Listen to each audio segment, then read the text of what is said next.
സ്നേഹത്തിന് രാജാവും എൻ്റെ കർത്താവുമായ നമ്മുടെ ദൈവം വാഴ്ത്തപ്പെട്ടവൻ. ആ ധന്യവും നിത്യമായ നാമത്തിൽ എല്ലാ ദൈവമക്കൾക്കും ഹൃദ്യമായ സ്നേഹവന്ദനം അറിയിച്ചുകൊണ്ട് ക്രിസ്ത്യൻ ചെലീറ്റിൻ്റെ വേറൊരു വീഡിയോയിലേക്ക് എല്ലാവരെയും സ്വാഗതം ചെയ്യുന്നു. ഒരുപാട് പേർക്കും താല്പര്യമില്ലാത്തതും ഒരുപക്ഷെങ്കിൽ അംഗീകരിക്കാൻ കഴിയാത്തതുമായ ഒരു പ്രതിവാദി വിഷയമാണ് ഈ വീഡിയോയിൽ കൂടെ പറയാൻ ഞാൻ ഉദ്ദേശിക്കുന്നത്. അതിൻ്റെ ടൈറ്റിൽ കണ്ടപ്പോൾ തന്നെ നിങ്ങൾ മനസ്സിലായി കാണുമല്ലോ. അതുകൊണ്ട് ഞാൻ പറയാനുള്ള കാര്യങ്ങൾ വളരെ പ്രിസൈസായിട്ട് ചുരുക്കമായിട്ട് പറയാൻ ആഗ്രഹിക്കുകയാണ്. നമ്മൾ ഈ നാളുകൾ ഏറ്റവും വർദ്ധിച്ചു വരുന്ന ഒരു ആത്മീയ രംഗത്തെ, ആത്മീയമെന്നല്ല സോക്കോള്ള ആത്മീയ രംഗത്തെ ഒരു ശുശ്രൂഷയുടെ പേരാണ് ശാപം മുറിക്കൽ. അപ്പോൾ ശാപം മുറിക്കണമെന്നുണ്ടെങ്കിൽ ഈ ശാപം മുറിക്കാൻ വരുന്ന എല്ലാം ഈ ദൈവമക്കളെന്ന് പറയുന്ന ആൾക്കാരാണ്. ദൈവമക്കളെന്ന് പറയുന്ന ആൾക്കാരാണ്. അപ്പോൾ അവരുടെ മണ്ടയ്ക്ക് ഒരുപാട് ശാപം കിടക്കുക. അപ്പോൾ അത് മുറിക്കാനായിട്ട് എക്സ്പേർട്ട് വരണം, അല്ലെങ്കിൽ എക്സ്പേർട്ടിൻ്റെ അടുത്ത് നമ്മൾ പോകണം. അവിടെയാണ് ശാപം മുറിക്കൽ ശുശ്രൂഷയ്ക്ക് പ്രസക്തി ഉണ്ടാകുന്നത്. ഒന്നാമത്തെ കാരണം, ദൈവമക്കൾ എന്ന് പറയപ്പെടുന്ന ആളുകൾ ശാപത്തിൻ്റെ കീഴിലാണ്. രണ്ടാമത്തെ കാര്യം, അതിന് എക്സ്പേർട്ട് വരണം. എല്ലാവരും കൊണ്ടും പറ്റത്തില്ല, എല്ലാവരും മുറിച്ചാൽ മുറിയത്തില്ല. അപ്പോൾ നമ്മൾ അവിടെ പോകണം, എക്സ്പേർട്ടിൻ്റെ അടുത്ത് പോകണം. പിന്നെ അതിനങ്ങനെ നിശ്ചിത ഫീസൊന്നുമില്ല. അത് വലിയ കാര്യപ്പെടും. നിശ്ചിത ഫീസ് ഇല്ലാത്തതുകൊണ്ട് എക്സ്പേർട്ട് രക്ഷപ്പെട്ടു, നമ്മളല്ല, എക്സ്പേർട്ട് രക്ഷപ്പെട്ടു അല്ലേ. ഇനി നമുക്ക് വിഷയത്തിലേക്ക് വരാം. How dangerous is it, how reliable is it. ഇതെത്ര റിലയബിളാണ്, ഇതെത്ര ഡേഞ്ചറസ്, അപകടകരമാണ്. ഈ രണ്ട് കാര്യങ്ങൾ ഞാൻ പറയാൻ ഉദ്ദേശിക്കുന്നത്. ഒന്നാമത്തെ, അപ്പം അവിടെ നമുക്ക് നമ്മുടെ ക്രിസ്ത്യാനിറ്റിയുടെ ബേസിസിലേക്ക് നമ്മൾ പോകണം. എങ്ങനെയാണ് നമ്മൾ ക്രിസ്ത്യാനി ആയത്? പേര് മാറ്റിയപ്പോഴാണോ, അതോ മതം മാറിയപ്പോഴാണോ, അതോ പള്ളി മാറിയപ്പോഴാണോ, അതോ നാട് വിട്ട് വേറെ നാട്ടിൽ പോയപ്പോഴാണോ? എങ്ങനെയാണ് നമ്മൾ ക്രിസ്ത്യാനി ആയത്? ക്രിസ്ത്യാനി ആയതിൻ്റെ ബേസ്, ഫണ്ടമെന്റൽ ഇത്രയേ ഉള്ളൂ. കർത്താവായ യേശു ക്രിസ്തു, തൃത്വത്തിൽ രണ്ടാമനായ ദൈവത്തൻ, മനുഷ്യന്റെ പാപത്തിന്റെ പരിഹാരത്തിന് വേണ്ടി കാൽവറിയിൽ ക്രൂശിൽ യാഗമായി തീർന്നു. ആ ക്രൂശിക്കപ്പെട്ട ക്രിസ്തുവിന്റെ പരമയാഗത്തിലുള്ള വിശ്വാസത്താൽ ഞാൻ പാപക്ഷമ ലഭിച്ചവനായി, പാപത്തിലും അതിൻ്റെ ഫലമായി ശാപത്തിൽ നിന്നും മോചിതനായി എന്ന് വിശ്വസിക്കുന്നു. അതുകൊണ്ട് ആ യേശു ക്രിസ്തുവിനെ രക്ഷിതാവായി ഹൃദയത്തിൽ വിശ്വസിച്ച് വാഗൊണ്ടേറ്റ് പറയുന്നു. ഹൃദയത്തിൽ വിശ്വസിച്ച് വാഗൊണ്ടേറ്റ് പറയുമ്പോൾ സംഭവിക്കുന്നത്, ദൈവം നിന്നെ സ്വർഗസ്ഥലങ്ങളിലിരുത്തി ദൈവൈതലാക്കി.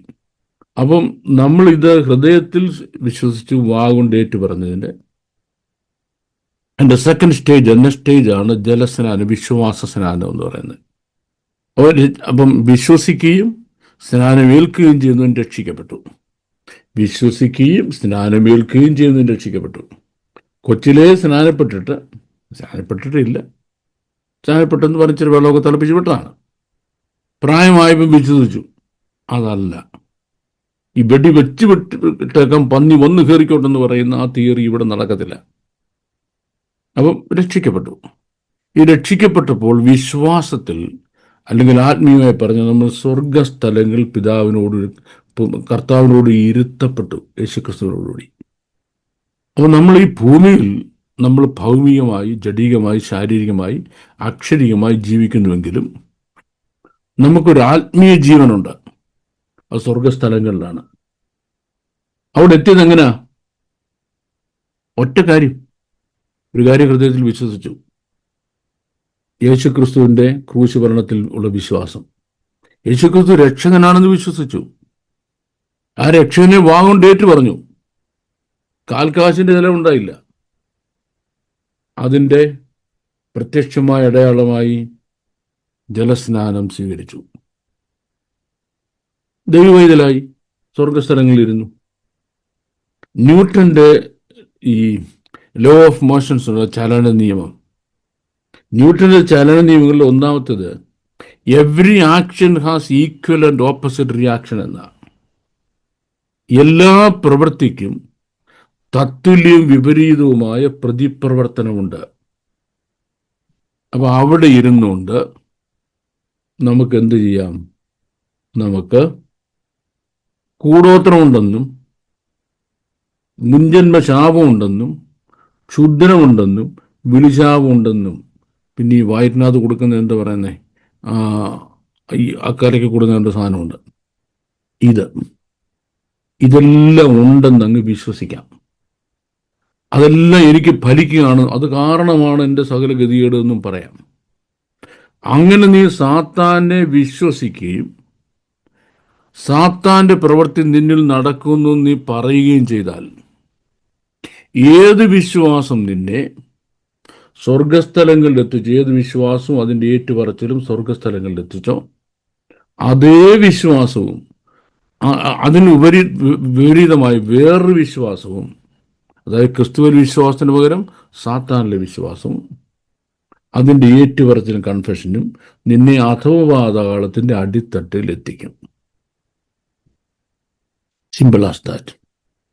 ഇനി നിന്റെ ജീവിതത്തിൽ നിന്ന് ഈ വിശ്വാസം നിന്റെ ജീവിതത്തിൽ നിന്ന് നഷ്ടപ്പെടുത്തുമില്ല, നീ ഗുണം പിടിക്കത്തുമില്ല.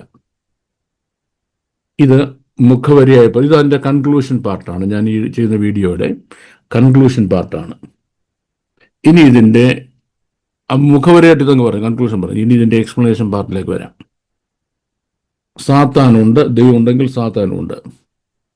ദൈവശക്തി ഉണ്ടെങ്കിൽ സാത്താൻ്റെ ശക്തിയുണ്ട്. തുല്യമല്ലെന്ന് ഓർത്തോണം, ഓപ്പോസിറ്റാണ്. ദൈവം പ്രവർത്തിക്കുന്നെങ്കിൽ സാത്താനും പ്രവർത്തിക്കുന്നു. അപ്പം സാത്താൻ പ്രവർത്തിക്കാൻ ഉപയോഗിക്കുന്ന ധാരാളം കാര്യങ്ങളൊന്ന് ശാപം, ക്ഷുദ്രം, മന്ത്രവാദം, പിന്നെ ഞാനീ പറഞ്ഞ ഈ കലയ്ക്ക് വയറ്റിനകത്ത് കൊടുക്കുന്ന ഒരു സാധനമുണ്ട്, എൻ്റെ പേര് ഞാൻ മറന്നുപോയി. എല്ലാം ഉണ്ട്. ഇതെല്ലാം ഉണ്ടെന്ന് മാത്രമല്ല, ഇവയ്ക്കൊക്കെ ശക്തിയുമുണ്ട്. ശക്തിയുണ്ട്. ശക്തി ഉള്ളതുകൊണ്ടാണ് ഈ ലോകത്തിൽ സാത്താന്യ പ്രവൃത്തികൾ വർദ്ധിച്ചു വരുന്നത്. ഒന്നാമത്തെ കാര്യം, സർവ്വലോകവും ദുഷ്ടന്റെ അധീനതയിലാണ്. ഇപ്പോൾ ഈ ലോകം നമ്മുടെ വാഴ്ത്തപ്പെട്ട കർത്താവിൻ്റെ അധീനതയിലായി കാണുന്നില്ല. ദുഷ്ടന്റെ സകല ശക്തിയെയും യേശുക്രിസ്തു കീഴ്പ്പെടുത്തിയെങ്കിലും ഇപ്പോൾ സകലവും നമ്മുടെ വാഴ്ത്തപ്പെട്ട കർത്താവിന് കീഴ്പ്പെട്ടതായി കാണുന്നില്ല എന്നാണ് എബ്രായ ലേഖനത്തിൽ വായിക്കുന്നത്. അങ്ങനെ ആയിരുന്നെങ്കിലോ, നമ്മൾ വാഴ്ത്തപ്പെട്ട കർത്താവിന് കീഴ്പ്പെട്ടതായിരുന്നെങ്കിലോ ഈ ലോകത്തിൽ രോഗവും ദുഃഖവും മരണവും കഷ്ടപ്പാടും പ്രയാസവും ഒന്നും കാണത്തില്ലായിരുന്നു. ഇതെല്ലാം ഉണ്ട്. ഇതെല്ലാം ഉള്ള ലോകത്ത് നമ്മൾ ജീവിക്കുന്നത്.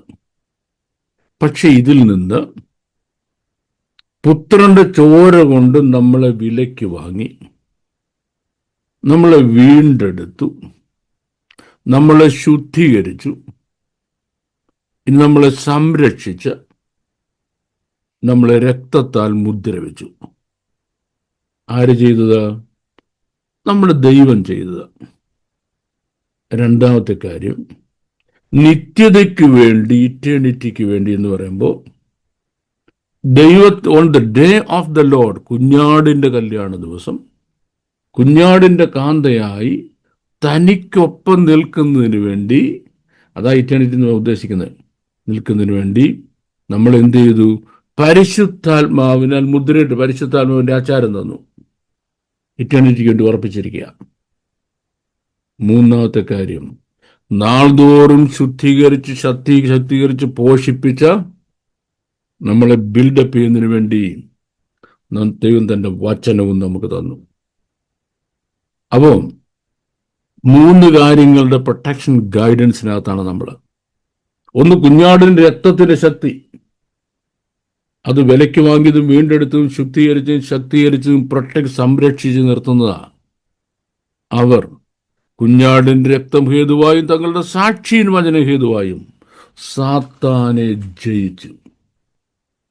രക്തത്തിൽ ആശ്രയിക്കുന്ന ദൈവമക്കൾ എപ്പോഴും ജയിച്ചുകൊണ്ടിരിക്കും. 2, പരിശുദ്ധാത്മാവിനെ അച്ചാരം മുദ്രയിട്ട് കഴിഞ്ഞു.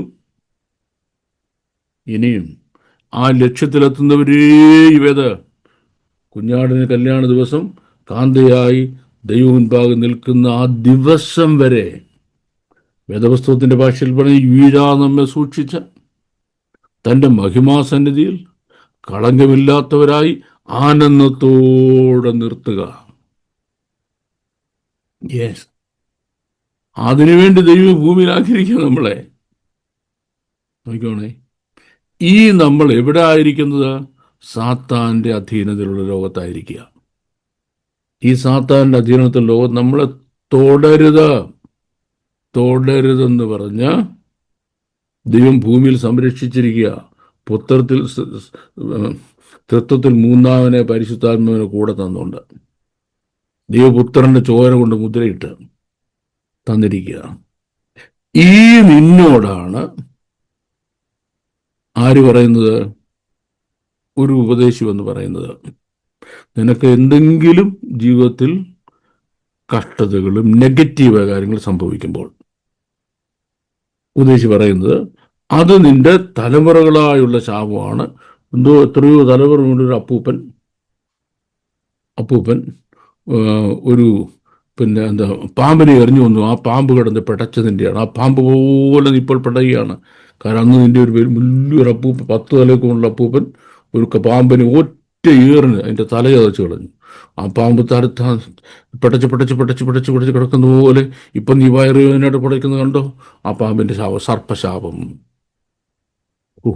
ഫലിച്ചു കഴിഞ്ഞു. ഇപ്പം നോക്കിക്കോണേ, ഇത്രയൊക്കെ തന്ന ശേഷം ദൈവം വചനം തന്നിരിക്കുന്ന ഒന്ന്, ആഭിചാരം ഇസ്രായേലിനോട് പറ്റത്തില്ല, ലക്ഷണവിദ്യ അവനോട് ഫലിക്കത്തുമില്ല. അടുത്തത്, നിനക്കെതിരായി വരുന്ന ഒരായുധവും ഫലിക്കത്തില്ല.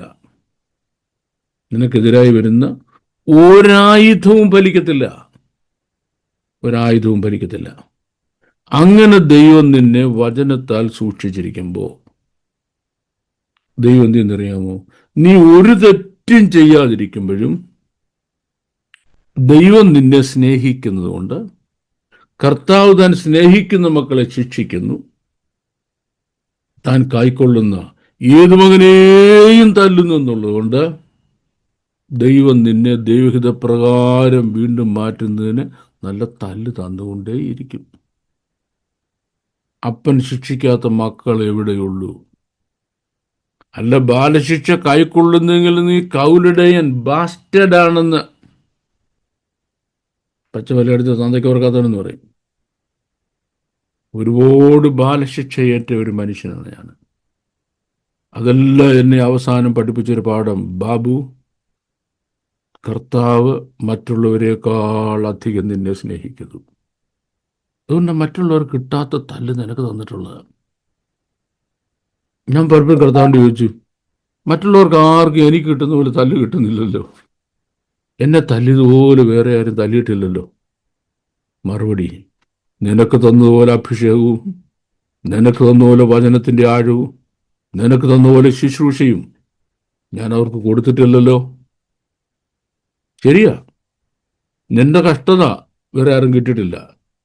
പക്ഷെ നിനക്ക് തന്ന അഭിഷേകമോ, നിന്നിൽ വ്യാപരിക്കുന്ന ശുശ്രൂഷയോ, നിന്റെ പ്രാർത്ഥനയിൽ നടക്കുന്ന വിടുതലുകളോ, നിന്റെ വചന ശുശ്രൂഷയിൽ ജനം ദൈവഭാഗത്തേക്ക് വരുന്നതോ ശക്തീകരിക്കപ്പെടുന്നതോ? അപ്പൊ നോക്കി, കർത്താവ് താൻ സ്നേഹിക്കുന്ന മക്കളെ ശിക്ഷിക്കുന്നു, താൻ കൈക്കൊള്ളുന്ന ഏതു മകനെയും തല്ലുന്നു. ഇതൊന്ന്. 2, എല്ലാ ദൈവമക്കളും മനുഷ്യർ നമ്മൾ ഈ ഭൂമിയിലായിരിക്കുമ്പോൾ അപ്പോൾ നമുക്ക് സ്വാഭാവികമായും തെറ്റ് സംഭവിക്കുമ്പോൾ ദൈവം നമ്മളെ ശിക്ഷിക്കുന്നു. എന്തുവാ ശിക്ഷിക്കുന്നു പറഞ്ഞാൽ ഞാൻ ചോദിച്ചോട്ടെ, ഞാൻ ഒരുപാട് നോട്ടിയായൊരു ബോയ് ആയിരുന്നു, എൻ്റെ വയസ്സിൽ യങ് ബോയ്. എൻ്റെ കാരണം ഞാൻ പ്രിമച്വർ ബേബി ആയിരുന്നു. അമ്മയുടെ വയറ്റിൽ 7 മാസം പോലും ആകുന്നതിന് എനിക്ക് ചാടിപ്പോകുന്നതാണ്. അതിൻ്റെ എല്ലാ വികൃതിയും ഉണ്ടായിരുന്നു. നല്ലപോലെ കുരുത്തക്കെടും കാണിക്കും. അപ്പൻ പിടിച്ച് നല്ല തല്ലും. പക്ഷെ ഒരിക്കൽ പോലും പോലീസുകാരൻ്റെ കൊടുത്തിട്ടില്ല. ഒരിക്കൽ പോലും നാട്ടിലുള്ള ഒരു അക്രമിയെ കൈ കൊടുത്തിട്ടില്ല. ഇവന് നല്ല 4 കീറി കീറാൻ. ഒരിക്കൽ പോലും ശത്രുവിൻ്റെ കയ്യിൽ ഏൽപ്പിച്ചിട്ടില്ല. നിന്നെ നിന്റെ അപ്പൻ എത്ര പ്രാവശ്യം തല്ലിയാലും നിന്നെ ശത്രുവിന്റെ കയ്യിൽ വിട്ടുകൊടുക്കത്തില്ല. ഒരു ദുഷ്ടശക്തിയും ഒരു അന്ധകാരപോരും ഒരു ക്ഷുദ്രവും ഒരു കൂടോത്രവും ഒരു വിളിശാവും ഒരു സാധനത്തിന്റെ കയ്യിൽ നിന്റെ സ്വർഗീയ പിതാവ് നിന്നെ വിട്ടുകൊടുക്കത്തില്ല. അപ്പൻ നിന്നെ തല്ലും. തന്റെ ഹൃദയപ്രകാരമാകുന്നവരെയും നിന്നെ തല്ലും. നീ നന്നാകുമെന്ന് പ്രതീക്ഷ ഉള്ളിടത്തോളം കാലം ദൈവം നിന്നെ തല്ലും. നീ നന്നാകുമെന്നുള്ള പ്രതീക്ഷ നഷ്ടപ്പെടുന്ന അന്ന് തല്ലി നിർത്തുകയും ചെയ്യും. നീ നന്നാകുമെന്ന പ്രതീക്ഷ നഷ്ടപ്പെടുന്ന അന്ന് ദൈവം നിന്നെ അടിച്ചു നിർത്തും. കാര്യം ഇനി അടിച്ചിട്ട് കാര്യമില്ല. When bad things happen to good people എന്നൊരു പുസ്തകത്തെ പറ്റി അതിൻ്റെ ഓതർ ഈ കാര്യം പറഞ്ഞപ്പോൾ ഞാൻ മുമ്പ് ഒരു വീഡിയോ പറഞ്ഞിട്ടുണ്ട്. അതുകൊണ്ട് ഞാനിപ്പോൾ റിപ്പീറ്റ് ചെയ്യുന്നില്ല. When bad things happen to good people, എന്തുകൊണ്ട് ദൈവമക്കൾക്ക് കഷ്ടത വരുന്നു എന്നുള്ളത്. പക്ഷെ ഇത് ദൈവം നമ്മുടെ ഗുണീകരണത്തിന് വേണ്ടി നമ്മൾ ചെയ്യുന്ന ഈ കാര്യം, ഇതിൽ അഡ്വാൻറ്റേജ് എടുക്കാൻ സാത്താൻ തയ്യാറാകും. എങ്ങനെ അഡ്വാൻറ്റേജ് എടുക്കാൻ സാത്താൻ തയ്യാറാകും? ഞാൻ എൻ്റെ ബോയ്ഹുഡിലെ ഒരു എക്സ്പീരിയൻസ് പറയാം. ഞാൻ നല്ല വെളച്ചിലും കുന്നായ്മ കുറച്ച് കൂടുതലുള്ള ചെറുക്കനെയാണ്. അപ്പോൾ അപ്പം പിടിച്ച് നല്ല തല്ലെന്ന് പറഞ്ഞാൽ വടിയിരിപ്പുണ്ട്, ഒരു പുളിക്കമ്പ് ഇരിപ്പുണ്ട്, പേരക്കമ്പൊക്കെ ഇരിപ്പും. അതുകൊണ്ട് എന്നെ തല്ലുന്നത്. അപ്പോൾ അടിയൊക്കെ കൊണ്ട് കരഞ്ഞുകൊണ്ട് ഞാൻ പോകുന്നുണ്ടേ. ഈ അയലൊക്കെ ചെല്ലു പറയും, എങ്കിലും ആ തങ്കച്ചൻ ആ ചെറുക്കനെ തല്ലുകണ്ടോ, എന്നിട്ട് ആ മറ്റേ പിള്ളേരെ അങ്ങനെ തല്ലുന്നില്ലല്ലോ, ഇവനെ മാത്രം ഇത്രയും പിടിച്ച് തല്ലിക്കളഞ്ഞല്ലോ, എങ്കിലും ആ തങ്കച്ചൻ ആ ചെറുക്കനെ തല്ലുകണ്ടോ. അപ്പോൾ ഇത് കേൾക്കുമ്പോൾ എൻ്റെ മനസ്സിൽ എന്തോ ഉണ്ടാകണം? എൻ്റെ അപ്പനോട് വിരോധം. മറ്റേ എൻ്റെ സഹോദരങ്ങളെ അപ്പന് ഇഷ്ടം, എന്നെ അതിൽ ഇഷ്ടം, എന്നെ ഒരു കെറുവായതുകൊണ്ട് വിരോധമായിട്ടാണ് തല്ലുന്നത് എന്നെൻ്റെ അപ്പനെതിരായിട്ട് എൻ്റെ മനസ്സിൽ ഒരു വികാരം ഉണ്ടാകണം. ആറാഗ്രഹമാ ഞാൻ ഗുണം പിടിക്കരുതെന്ന് ആഗ്രഹിക്കുന്ന ആഗ്രഹമാണ്. ഞാൻ ഗുണം പിടിക്കരുതെന്ന് ആഗ്രഹിക്കുന്ന ഒരു ആഗ്രഹമാണ്.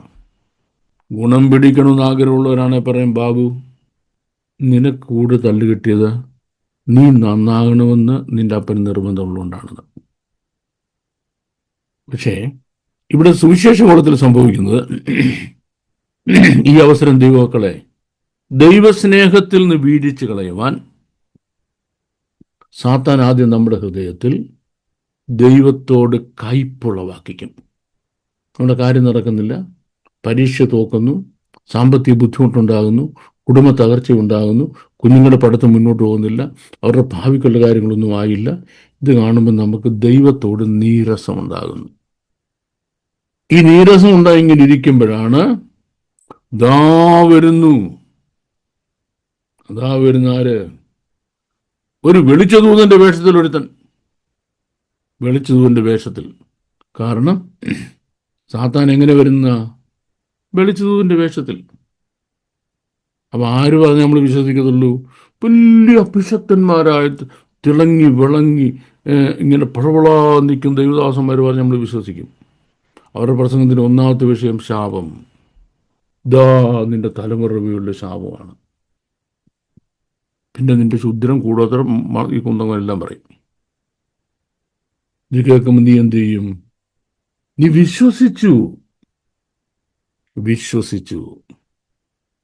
വിശ്വസിച്ചും എന്താ പറ്റിയത്? ഈ ഏത് വിശ്വാസമാണ് നിന്നെ സ്വർഗസ്ഥലങ്ങളിൽ എത്തിച്ചത്? അതിന് വിപരീതമായ മറ്റൊരു കാര്യം നീ വിശ്വാസത്തിൽ ഏറ്റു പറഞ്ഞു. ശരിയാ പാസ്റ്ററെ, അന്ന് പാസ്റ്റർ പറഞ്ഞ ദൈവദാസൻ പറഞ്ഞ തന്നെ ശരി, അത് കൂടോത്രം തന്നെയാണ്. എനിക്ക് അല്ലേലും അവരെ അറിയാം, അവരെനിക്ക് ചെയ്യുമെന്ന്, അല്ലേലും അറിയാൻ ചെയ്യുമെന്ന്. എൻ്റെ ഗ്രാൻഡ് ഫാദറിൻ്റെ ടെസ്റ്റ് മണി ഞാൻ മുമ്പ് ഒരിക്കലൊരു വീഡിയോയിൽ പറഞ്ഞതാണ്. അപ്പച്ചൻ ക്രിസ്ത്യാനിയായി എന്നുള്ളത് കൊണ്ട് തന്നെ അപ്പച്ചൻ്റെ അമ്മാച്ചന്മാർ ഒരു കൊടുമയൊക്കെ കൊട്ടിയ വലിയ മാന്ത്രികന്മാരാണ്. ഈ റാന്നിക്കും പത്തനംതിട്ടയ്ക്കും ഇടയ്ക്ക് ഉദുമൂട് എന്ന് പറയുന്ന സ്ഥലത്ത് ആയിരുന്നു അവരുടെ ഈ ആൻസിസ്റ്റർ ഹോം. അവിടെ ചമതയ്ക്ക് പള്ളിക്കൂടുന്ന ഒരു പള്ളിക്കൂടി ഇപ്പോഴും ഉണ്ടായിരുന്നു. ആ ചമതയ്ക്കലാണ് ഇവരെല്ലാം താമസിച്ചിരുന്നത്. അവിടെയുള്ള പഴയ ആളുകളോട് എന്തെങ്കിലും ചോദിച്ചാൽ അവരെ കഥ പറയും. ഈ ആളുകളുടെ പേരുകൾ അറിയാം. മനുഷ്യനെ ഡേറ്റും ടൈം കുറിച്ച് കൊടുത്തിട്ട് ക്ഷുദ്രം ചെയ്ത് കൊല്ലുന്ന അത്രത്തെ കക്ഷികളാണ്. ഇത്ര മഹാക്ഷുദ്രക്കാരാണ്, മന്ത്രവാദികളാണ്, മഹാമന്ത്രവാദികളാണ്, മാന്ത്രികന്മാരാണ്. ഇവരെല്ലാം കൂടെ 5 കൂടിയിരുന്ന് എൻ്റെ ഗ്രാൻഡ് ഫാദർ ചെറുപ്പമാണെന്ന് ഓർത്തോണം. അദ്ദേഹത്തെ അവനെ ഞാൻ കൊല്ലുമെന്ന് പറഞ്ഞ് നാട്ടിൽ ഡിക്ലെയർ ചെയ്ത് ഡേറ്റും ടൈം ഡിക്ലെയർ ചെയ്തിട്ട് അവർക്ക് ഈ ഉരുളി കമത്തുമെന്ന് അങ്ങനെയൊക്കെയുള്ള പരിപാടികളുണ്ട്. എന്നിട്ട് എന്നറിയാം, അപ്പച്ചൻ മിക്കവാറും വീട്ടിൽ കാണത്തില്ലല്ലോ, സുവിശേഷ വേലയായിട്ട് പോകില്ലേ, ഈ അടുപ്പ് മുട്ടിൽ അവിടെ ഇവിടെ എല്ലാം കൊണ്ട് കുടിച്ചിട്ടിരിക്കുക, മന്ത്രവാദം ചെയ്ത് കുടിച്ചിട്ടിരിക്കുക. അപ്പച്ചൻ അവിടെ ഇരുന്നോട്ടെ ഒരുപാട് ഉപദേശകരും പ്രവാചകരും, അയ്യോ ഉപദേശകരുണ്ട് അവിടെ ഇരിക്കുന്നു അപ്പച്ചൻ പറയും അവിടെ ഇരുന്നോട്ടെ, അതവിടെ ഇരുന്നോട്ടെന്ന്. അവരൊരു കാര്യത്തിന് കൊണ്ട് വെച്ചതല്ലേ, അതവിടെ ഇരുന്നോട്ടെ. 85 വയസ്സിലാണ് എൻ്റെ ഗ്രാൻഡ് ഫാദർ മരിക്കുന്നത്. ഞാൻ മുമ്പ് ഒരു വീഡിയോ പറഞ്ഞിട്ടുണ്ട്. ഈ അപ്പച്ചൻ റോഡേ നടന്നാലേ 1 മൈൽ റേഡിയസിൽ ഒരു ദുഷ്ടാത്മാവ് ഇരിക്കത്തില്ല. 1 മൈൽ റേഡിയസിൽ ഒരു ദുഷ്ടാത്മാവ് ഇരിക്കത്തില്ല. 1 മൈൽ റേഡിയസിൽ. ദഹിപ്പിക്കുന്ന അഗ്നി വരുന്നു എന്ന് പറഞ്ഞ് ഓടിക്കളയും. ദഹിപ്പിക്കുന്ന അഗ്നി വരുന്നു പറഞ്ഞ് ഓടിക്കളയും. ഞാൻ 27 വർഷമായി ലണ്ടനിൽ ജീവിക്കുന്ന ആളാണ്. ശുശ്രൂഷയുടെ നല്ല ഭാഗവും വളരെ ലേറ്റ് നൈറ്റിലേക്കായിരിക്കും മറ്റൊരു രാജ്യത്ത് നിന്ന് യാത്ര ചെയ്ത് സെൻട്രൽ ലണ്ടനിൽ വന്നിറങ്ങിയിട്ട് അവിടുന്ന് പിന്നെ വീട്ടിൽ വരേണ്ടത്. ലേറ്റ് നൈറ്റ് രാത്രി 12 മണിക്കൊക്കെയാണ് ചിലപ്പം വന്നിറങ്ങുന്നത്. ലണ്ടനെ പറ്റി ഞാൻ നിങ്ങളോട് പ്രത്യേകം പറയേണ്ട ആവശ്യമില്ല. ഇമാജിൻ ചെയ്തോണം. ഈ ദുഷ്പ്രവർത്തിക്കാരായ ആളുകൾ, അല്ലെങ്കിൽ ഞാൻ ആ ദുഷ്പ്രവർത്തിയുടെ പേരൊന്നും എടുത്ത് പറയണം, നിങ്ങൾക്ക് ഊഹിക്കാമെന്ന് ഊഹിച്ചോ. ഞാൻ നടന്നു പോകുമ്പം എൻ്റെ നേരെ വരത്തില്ലായിരുന്നു. നേരെ ഒരാൾ വന്നാൽ എത്രയോ ദൂരെ തന്നെ അലറിക്കൊണ്ട് ഓടുമായിരുന്നു. അലറിക്കൊണ്ട്. ഒരിക്കൽ ഞാൻ ഓർക്കുന്നു, ഞാൻ സെൻട്രൽ ലണ്ടനും കൂടെ യാത്ര ചെയ്യുമ്പോൾ വളരെ ദുരുദ്ദേശപരമായ ആളുകളെ സമീപിക്കുന്ന ഒരു ചെറുപ്പക്കാരത്തി ഇങ്ങനെ ഓരോരുത്തരുടെ അടുത്ത് ചെന്ന് തോളത്തെ കൈയിടുകയും കെട്ടിപ്പിടിക്കുകയും ഉമ്മ കൊടുക്കുകയും ചെയ്യുക. അപ്പം ഞാനിങ്ങനെ ദൈവമേ, ഈ പിശാച് എൻ്റെ അടുത്തും വരുമല്ലോ എന്നിങ്ങനെ നിൽക്കുക. ഇതുപോലെ എൻ്റെ അടുത്തും വന്നു. ഒന്ന് നോക്കി, ഒറ്റ നോട്ടം അലറിക്കൊണ്ട് ഒറ്റ ഓട്ടമാണ്. അലറിക്കൊണ്ട് ട്രെയിനകത്ത് ഓടുക. അടുത്ത സ്റ്റേഷൻ ട്രെയിൻ നിർത്തി ഇറങ്ങി ഓടുന്ന കണ്ടു. എന്തിനാ ഓടുന്ന എനിക്കറിയത്തില്ല. പക്ഷെ ഒരു കാര്യം എൻ്റെ അനുഭവമാണ്, അശുദ്ധാത്മാവ് ബാധിച്ച ഒരാൾക്ക് എൻ്റെ അടുത്തിരിക്കാൻ കഴിയത്തില്ലായിരുന്നു. അടുത്ത് വന്നാൽ പറയും തീയാന്ന് പറയും. തീ യു ആർ ഫയർ എന്ന് പറഞ്ഞു അലറിക്കൊണ്ട് ഓടുമായിരുന്നു. അലറി അന്നും ഓടും, ഇന്നും ഓടും, അന്നും ഇന്നും. ഞാനെന്താ നിന്നോട് പറഞ്ഞറിയാമോ? ഞാനൊരു വലിയ ആളാന്ന് കാണിക്കാനല്ല, അല്ലെന്ന് നിങ്ങൾക്കറിയാം. നിങ്ങളാരാ? ദൈവം നമ്മൾ എവിടെ ഇരുത്തിയിരിക്കുന്നത്? ആ സ്ഥാനത്ത് നമ്മളെ ഇറക്കിക്കളയാൻ, ക്രിസ്തുയേശുവിനുള്ള ഭക്തിയും നിർമ്മലതയും വിട്ടു വഷളായി പോകാൻ, നമ്മളെ വഞ്ചിക്കുന്നതിന് വേണ്ടി ഒരു മറ്റു മതത്തിലെ ഒരാളോ ഒരു നിരീശ്വരവാദിയോ പറഞ്ഞ് നമ്മൾ കേൾക്കത്തില്ല. പക്ഷെ ആര് പറയണം? ഈ വലിയ കക്ഷികൾ പറയണം, നീ വാ, നിന്റെ ശാപം ഞങ്ങൾ മുറിച്ചു തരാമെന്ന്. ഇനി ഞാൻ ഈ ശാപം മുറിക്കുന്നവരെ പറ്റി ഒരു വാക്കൂടെ പറയാം. വ്യക്തികളുടെ ആരുടെയും പേരെടുത്ത് പറയാൻ ഉദ്ദേശിക്കുന്നില്ല. കാരണം വ്യക്തികളെ അറ്റാക്ക് ചെയ്യുന്നുള്ളത്, അവരെ പറ്റി പരാമർശിക്കുന്നുള്ള എൻ്റെ വീഡിയോയുടെ ഉദ്ദേശമല്ല. That's not my purpose. നിങ്ങൾ ഇവരെ ഓരോരുത്തരും നോക്കണം.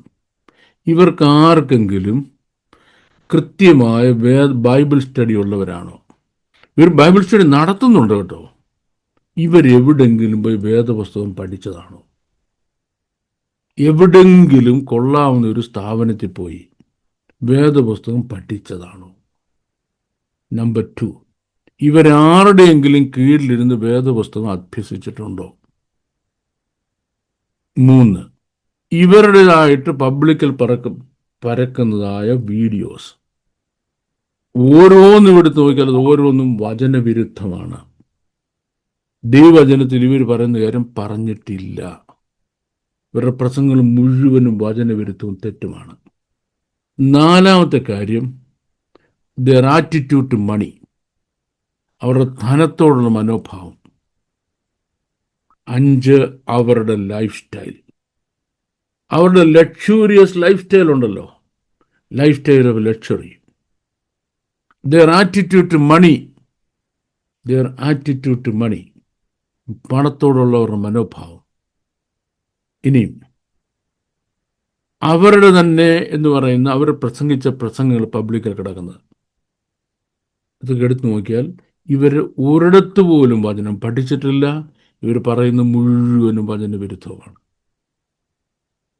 അപ്പം നിങ്ങൾ എന്നോട് ചോദിക്കും, ബാബു ജോണും ബൈബിൾ ക്ലാസ് എടുക്കുന്നുണ്ടല്ലോ, ബാബു ജോൺ പഠിപ്പിക്കുന്ന വചനാടിസ്ഥാനമാണെന്നുള്ളതിന് എന്തോ ഉറപ്പ്? ഞാൻ പഠിപ്പിക്കുന്ന ഒരു കാര്യത്തിൽ നിങ്ങൾക്കൊരു സംശയം ഉണ്ടായാൽ എന്നെ വിളിച്ച് ചോദിക്കാം. എൻ്റെ നമ്പറൊക്കെ താഴെ കൊടുക്കുന്നുണ്ട്, ചോദിക്കാം. ബാബു ജോൺ ഇന്ന കാര്യം പറഞ്ഞതിന് എന്തുവാ തെളിവ്? കൃത്യമായിട്ട് ഒരു മലയാളം ഇംഗ്ലീഷ് പരിഭാഷയല്ല, എഴുതിയ ഭാഷയിൽ, ഒറിജിനൽ ലാംഗ്വേജിൽ അത് കോട്ട് ചെയ്ത് ഇന്ന പറഞ്ഞിരിക്കുന്നത് എഴുതി സ്ക്രീനിൽ എഴുതി കാണിച്ചു തരാം. അത് മാത്രമല്ല, അതിൻ്റെ കൃത്യമായ അർത്ഥം ആരുടെ പറഞ്ഞിരിക്കുന്നുള്ളത് വേൾഡിൽ അക്രഡിറ്റഡ് ആയ ബുക്ക് ഞാൻ റെഫറൻസ് തരാം. ഞാനെന്ത് നിങ്ങളോട് പറഞ്ഞത്? വിടുവാ വിളിച്ച് പറയുകയല്ല സുവിശേഷ പ്രസംഗം എന്ന് പറയുന്നത്. നമ്മൾ യേശു ക്രിസ്തുവിൻ്റെ രക്ഷിതാവായി സ്വീകരിച്ച ദൈവവേദനായ അന്ന് പിതാവിൻ്റെയും പുത്രൻ്റെയും പരിശുദ്ധാത്മാവിൻ നാമത്തിൽ സ്നാനജലത്തിൽ ഇറങ്ങിയ അന്ന് നിന്റെ പാപവും ശാപവും അതിനകത്ത് തീർന്നു. അതുവരെ നിന്റെ പിതാക്കന്മാർ ആരും ചെയ്ത സകല പാപങ്ങളും സകല ശാപങ്ങളും ദോഷമായിട്ട് നിന്റെ കൂടെ വന്നുകൊണ്ടിരിക്കുകയായിരിക്കാം. ആണ് നാട്ടുകാരും വീട്ടുകാരും ശത്രുക്കളും ചെയ്ത സകല ക്ഷുദ്രങ്ങളും മന്ത്രവാദ ക്രിയകളും നിന്റെ മണ്ടയ്ക്ക് ഇരിപ്പുണ്ട്, നിന്റെ വീട്ടിൽ ഇരിപ്പുണ്ട്. No doubt about it. പക്ഷേ ക്രൂശിൻ്റെ കാൽക്കലെത്തിയ അന്ന് ഇമ്മാനുവേൽ തൻ ചങ്കതിൽ നിന്നൊഴുകും രക്തം പാപക്കറ മാത്രമല്ല, പാപവും അതിൻ ഫലമായ ശാപവും അതിൻ്റെ ഫലമായ ആത്മീയ രോഗങ്ങളും മുഴുവനും സ്പ്ലിറ്റ് സെക്കൻഡിൽ നിന്നിൽ നിന്ന് കഴുകിപ്പോയി. ശരീരത്തിൻ്റെ രോഗമല്ല ഞാൻ പറഞ്ഞത്, കഴുകിപ്പോയി, ഫിനിഷ്ഡ്, തീർന്നു. അത് നീ കൊണ്ട് കുഴിച്ചിട്ടു. എവിടെ കുഴിച്ചിട്ടു? ക്രിസ്തുവിനോടുകൂടെ കുഴിച്ചിട്ടു. ഇനി പൊങ്ങിയതാരാ? ആ പഴയ പാപിയല്ല പൊങ്ങിയത്, ആ പഴയ ശാപഗ്രസ്തനല്ല പൊങ്ങിയത്, ആത്മീയ രോഗങ്ങളുമായി ജീവിച്ച മനുഷ്യനല്ല പൊങ്ങിയത്. പുതിയ മനുഷ്യൻ ഉയർത്തെഴുന്നേറ്റു, ക്രിസ്തുവിനോട് ഉയർത്തെഴുന്നേറ്റു. ക്രിസ്തുവിനോട് ഉയർത്തെഴുന്നേറ്റ് നീ ഇനിയും ജീവന്റെ പുതുക്കത്തിലാണ് നടക്കുന്നത്. You live in the newness of life. ജീവന്റെ പുതുക്കത്തിലാണ് നടക്കുന്നത്. ഇരിക്കുന്നത് സ്വർഗസ്ഥലങ്ങളിൽ ഇരിക്കുകയും ജീവന്റെ പുതുക്കത്തിൽ നടക്കുകയും ചെയ്യുന്ന നിന്റെ പിതാവ് ശിക്ഷിക്കും. തീർച്ചയായിട്ടും ദൈവത്തിൻ്റെ കരം നിന്റെ മേൽ ഭാരമായി വരുന്ന ധാരാളം അനുഭവങ്ങളുണ്ടാകും. എന്തുകൊണ്ട്?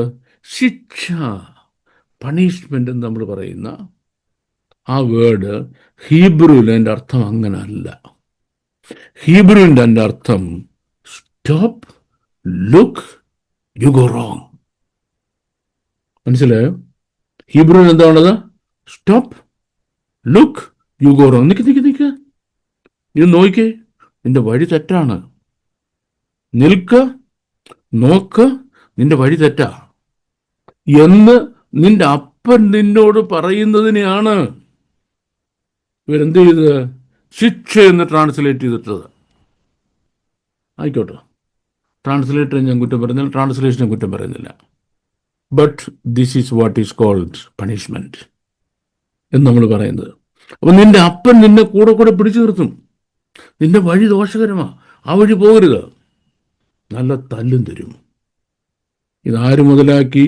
ഇത് മുതലാക്കി നിന്നെ സാത്താനിൽ വിശ്വാസം വർദ്ധിപ്പിക്കാനും കൂടോത്രത്തിലും ക്ഷുദ്രത്തിലും മന്ത്രവാദത്തിലും മുൻജന്മ ശാപത്തിലും നിനക്ക് വിശ്വാസം ഉണ്ടാക്കിക്കാൻ.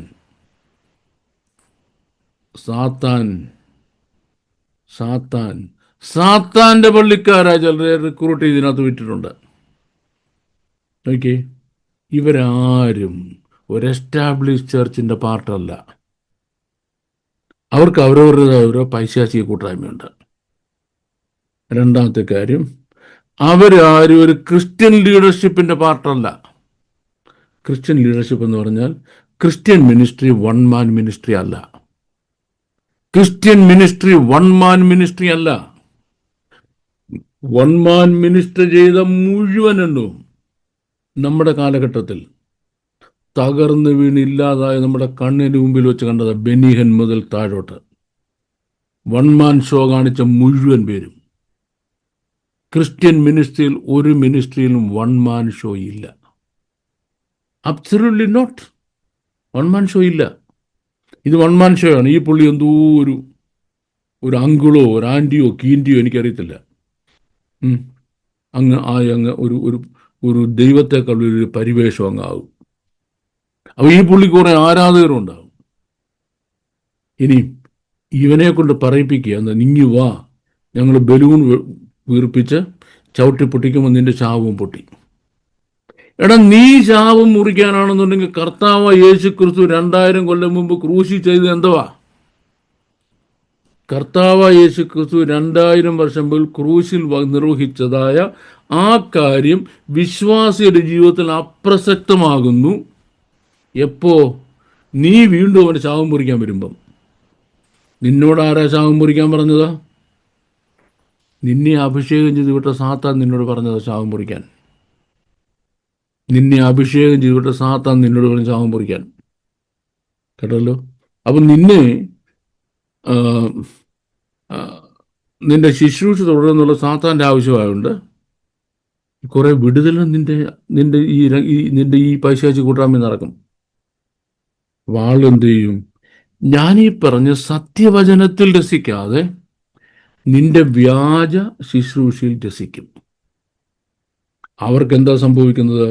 സത്യത്തെ സ്നേഹിക്കാതെ വ്യാജത്തിൽ രസിക്കുന്നവർക്ക് വേഗത്തിൽ ശിക്ഷ വരേണ്ടതിന് ദൈവം അവരെ, ഈ പൈശാചി കൂട്ടായ്മ പോയി ശാപം മുറിക്കുന്നവനെ പോഷ്ക്ക് വിശ്വസിക്കുമാറ്, നിന്റെ കാണിക്കുന്ന ഈ പോഷത്തിനും വിശ്വസിക്കുമാറ് വ്യാജത്തിന്റെ വ്യാപാര ശക്തി കേൾപ്പിച്ചു. Means God himself will push you into delusions. ഈ പൈശാചി കൂട്ടായ്മയിൽ പോയി ശാപം മുറിക്കുന്നവര് മനസ്സിലാക്കേണ്ട കാര്യമുണ്ട്, ദൈവം നിന്നെ ചതിക്കുമെന്ന്. ദൈവം മനുഷ്യനെ ചതിക്കുമെന്ന് വേദോസ്തത്തിൽ ഒരിടത്തെ പറഞ്ഞിട്ടുള്ളൂ. ഇവിടെ എന്താ പറയാൻ കാര്യം? നീ സത്യത്തിൽ സത്യത്തെ കൈക്കൊള്ളുന്നില്ല. സത്യം ദൈവജനമാണ്. നിനക്കെതിരായിട്ട് ആരായുധം ഭരിക്കത്തില്ല. സത്യം ദൈവജനമാണ്. ആഭിചാരം ഇസ്രായേലിന് പറ്റത്തില്ല. സത്യം ദൈവജനമാണ്. ദൈവം നിന്റെ കരങ്ങൾ വഹിച്ചിരിക്കുക. സത്യം ദൈവജനമാണ്. നീ വലം കൈയിലെ നക്ഷത്രമാണ്. സത്യം ദൈവജനമാണ്. ഒരു അന്ധകാര ശക്തി നിന്നോട് അടുക്കത്തില്ല. സത്യം ദൈവജനമാണ്. പക്ഷെ നിനക്ക് അത് കൈക്കൊള്ളണ്ട. നിന്റെ രസം ഏതാ? ഓ മകള്, നിന്റെ അമ്മായിപ്പൻ്റെ അനന്തരവൻ്റെ മരുമോൻ്റെ മച്ചാമ്പൻ്റെ ഇന്നാള് നിനക്കെതിരായി. ഓഹോ, അവൻ പറഞ്ഞ വ്യാജത്ത് നീ അങ്ങ് രസിക്കുക. സത്യത്തെ അവൻ ചെയ്തോട്ടെന്ന്, ചെയ്തെന്നുള്ളത് ശരിയാണ്, ചെയ്തോട്ടെ. അതിന് നിനക്കെന്നാ? നീ ആരുടെ കയ്യിലായിരിക്കുന്നത്? അപ്പം നീ സത്യത്തിൽ വിശ്വസിക്കാതെ ആ വ്യാജത്തിൽ ഞങ്ങളുടെ 40 ദിവസം ഉപവാസ പ്രാർത്ഥിക്കുന്ന നീ വന്നേച്ചാൽ മതി, ബലൂണും കൊണ്ടുപോകും, ഞങ്ങൾ ചവിട്ടി പൊട്ടിക്കുമ്പോൾ പോകുന്നതിന് ചാവാൻ പറിക്കും. നീ അതിൽ രസിച്ചു. സത്യത്തിൽ വിശ്വസിക്കാതെ വ്യാജത്തിൽ രസിക്കുന്നവന് വേഗം ന്യായവിധി വരണം. ഇനി ദൈവം തന്നെ നിന്നെ വിടത്തില്ല. അതുകൊണ്ട് എന്ത് ചെയ്തു? ദൈവം നിന്നെ ഭോഷ്ക്ക് വിശ്വസിക്കുമാറ് ഈ പൈശാചിക കൂട്ടായ്മയിൽ ഈ കള്ളയപ്പോസ്തലന്മാർ, ഈ പൈശാചികന്മാർ പറയുന്ന ഭോഷ്ക് വിശ്വസിക്കുമാറ് ദൈവം നിന്നെ വ്യാജത്തിൻ്റെ വ്യാപാര ശക്തിക്ക് ഏൽപ്പിച്ചു കൊടുത്തു. നിന്റെ ആയുസ് നിനക്ക് രക്ഷയില്ല, ആയുസിൽ. അതുകൊണ്ട് എൻ്റെ ഈ ഡിസ്കോഴ്സ് കേൾക്കുന്ന ഒരാൾ, നിങ്ങൾ ആരെങ്കിലും അങ്ങൊരു വിശ്വാസനായിട്ടുണ്ടെന്നുണ്ടെങ്കിൽ ദൈവസന്നിധിയിൽ താണ് വീണ് പണ്ട് പാപം ക്ഷമിക്കുന്നതിന് വേണ്ടി ഒറ്റ കരച്ചിൽ കരഞ്ഞെങ്കിൽ ഇന്നൊരായിരം കരച്ചിൽ കരയണം. ദൈവമേ, ഞാൻ അങ്ങയിലേക്ക് മടങ്ങി വരേണ്ടതിന് അങ്ങനെ മടക്കി വരുത്തണമേ. ഇനി നിനക്ക് മടങ്ങി വരാൻ ഒക്കത്തില്ല. ദൈവം നിന്നെ മടക്കി വരുത്തിയെങ്കിലേ പറ്റത്തുള്ളൂ. മുമ്പ് എളുപ്പമായിരുന്നു. ഇനി നിനക്ക് മടങ്ങി വരാൻ ദൈവം നിന്നെ മടക്കി വരുത്തിയെങ്കിലേ ഒക്കത്തുള്ളൂ. അതുകൊണ്ട് ഞങ്ങൾ അങ്ങയിലേക്ക് മടങ്ങി വരേണ്ടതിന് ഞങ്ങളെ അങ്ങയിലേക്ക് മടക്കി വരുത്തണം. ഈ പൈശാചിക കൂട്ടായ്മയിൽ നിന്ന്, ഈ വ്യാജത്തിൻ്റെ അപ്പോസ്തലനിൽ നിന്ന് എന്നെ രക്ഷിക്കണമെന്ന് നല്ലതുപോലെ നീ കരയേണ്ടി വരും. പോക്ക. ഇനി അടുത്ത കാര്യം, ദൈവം നിന്നെ ശിക്ഷിക്കുമ്പോൾ, ദൈവമെന്ന കാര്യത്തിൽ ദൈവം നിന്നെ ശിക്ഷിക്കുമ്പോൾ എനിക്ക് തോന്നുന്ന എല്ലാ അടിക്കും, വേദനയ്ക്കും, മുറിവിനും, നൊമ്പരങ്ങൾക്കും, കഷ്ടങ്ങൾക്കും, നഷ്ടങ്ങൾക്കും, ഒറ്റപ്പെടലിനും, പരിഹാസത്തിനും, നിന്ദയ്ക്കും, സകലത്തിനുമായി സ്തോത്രം എന്നെ ബിൽഡ് ചെയ്യുവാൻ, എന്നെ അങ്ങേപോലെ ആക്കുന്നതിന്, എന്നെ എൻ്റെ കർത്താവിനെ പോലെ ആക്കുന്നതിന്, ഞാൻ കടന്നു പോകുന്നതിന് അങ്ങ് അനുവദിച്ച എല്ലാ കഷ്ടങ്ങൾക്കുമായി സ്തോത്രം, സ്തോത്രം എന്ന് മനഃപൂർവ്വം നീ എന്ന് പറഞ്ഞു പോയി. ചുമ്മാ ചോദന സൂത്രത്തിൽ പറയുന്നതല്ല, മനഃപൂർവ്വം. താങ്ക് യു ലോർഡ്, ഞാൻ കടന്നു പോകാൻ അങ്ങ് അനുവദിച്ച എല്ലാ കഷ്ടങ്ങൾക്കുമായി സ്തോത്രം, എനിക്ക് തന്ന സകല വേദനകൾക്കായി സ്തോത്രം, ഞാൻ അനുഭവിച്ച സകലത്തിനായി സ്തോത്രം. നന്ദിയോടെ സ്തോത്രം എന്ന് പറഞ്ഞു നോക്കിക്കേ. Then you will see the difference. You will see the difference. You will see the difference. അപ്പോൾ ഈ കാലഘട്ടത്തിൻ്റെ ആവശ്യം അവൻ്റെ ഇവൻ്റെയും മറ്റവൻ്റെ മറിച്ചൊന്നും പുറകെ പോവുകയല്ല. അല്ല, ശാപം മുറിക്കുന്നതിന് പുറകെ ബലൂണും കൊണ്ട് പോവുകയല്ല. അവൻ്റെ താല്പര്യം നിന്റെ പൈസയില്ല. ഞാനൊരു കാര്യം ചോദിച്ചോട്ടെ, ശാപത്തിൽ പെട്ടുകിടക്കുന്ന എത്രയോ സ്ലംസ് ഈ പറയുന്ന പൈശാചിക കൂട്ടായ്മക്കാരുടെ പൈശാചിക ഗ്രന്ഥം നടന്നതിൻ്റെ തൊട്ടടുത്തിരിപ്പുണ്ട്. ഇവരോടൊപ്പം ശാപം മുറിക്കാമോ? മുറിക്കാമോ? ശാപത്തിൻ്റെ കീഴിൽ അകപ്പെട്ട് കിടക്കുന്ന പട്ടിണിപ്പാവങ്ങളുടെ കോളനിയുണ്ട്. സന്ധ്യയായി കഴിഞ്ഞാൽ അവിടെ നടക്കുന്ന എന്തുവാ നോക്കണം. അതിൻ്റെ അടുപ്പം ശാപം മുറിക്കാമോ? മുറിക്കാമോ? ആരുടെ ശാപം മുറിയും? പൈസയുള്ളവരുടെ ശാപം. മടിയിൽ കനമുള്ളവൻ്റെ ശാപം ചടേന്ന് മുറിയും. കാര്യം ചക്രമില്ലേ അല്ലേ? ചക്രമില്ല, പെട്ടെന്ന് മുറിയും. മടിയിൽ കനമില്ലാത്തവനോ അവൻ ശാപത്തിൽ അവിടെ കിടക്കും. കാരണം എന്താ? അവൻ്റെ ചെളി വരേണ്ട 5 രൂപ നോട്ടാണ്. അവൻ്റെ ഈ ചുളുങ്ങിയ പൈസ ഈ മെഷീനകത്ത് എണ്ണത്തില്ല. അവൻ്റെ ഈ ചെളി പിടിച്ച ഈ കീറിയ നോട്ടുണ്ടല്ലോ പഴയത്, അത് മെഷീനകത്ത് എണ്ണത്തില്ല.